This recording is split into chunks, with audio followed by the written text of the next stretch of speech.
Hi, and welcome to the Naughty News at 11. I'm Ashley Persco. And I'm Dan Bronco. In today's news, we will be discussing the topic of the Industrial Revolution. And later, we will have a special guest, political philosopher Karl Marx. With more about this topic, here's Ashley. The Industrial Revolution was a time of dramatic change, from hand tools and handmade items to products which were mass-produced by machines. During this time period, workers became more productive, and since more items were manufactured, prices were able to drop. This made exclusive and hard-to-make items available for the poor and not only the rich. Reasons why this epidemic began in England were because of the surplus of resources, including iron oxide, silver, rivers, and oil. Also, England was one of the few countries that weren't affected by the Napoleonic Wars. And now to Fred in the field.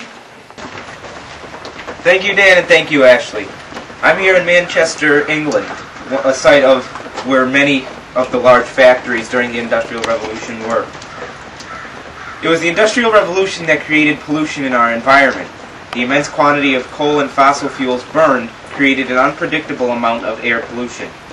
In 1881, Chicago and Cincinnati were the first two cities to enact laws ensuring cleaner air. Shortly after, other cities followed. I'm Fred Carter, and thank you very much. Thanks, Fred. And now to Dana Seeger, with our special guest, Karl Marx. Thanks, Dan. The Industrial Revolution changed society in many drastic ways. Women who were supposed to be at home as housewives worked in factories, as well as children who were supposed to be in school educated.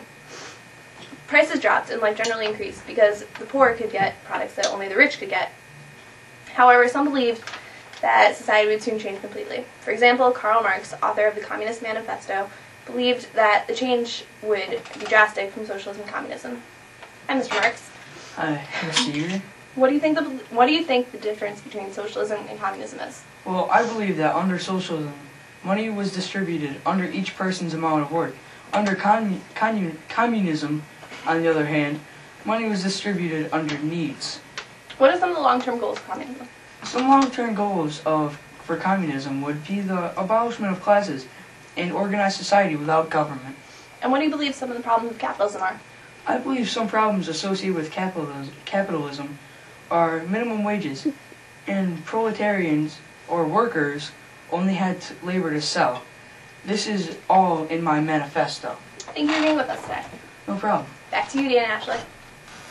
And that wraps up our segment on the Industrial Revolution. See you next time.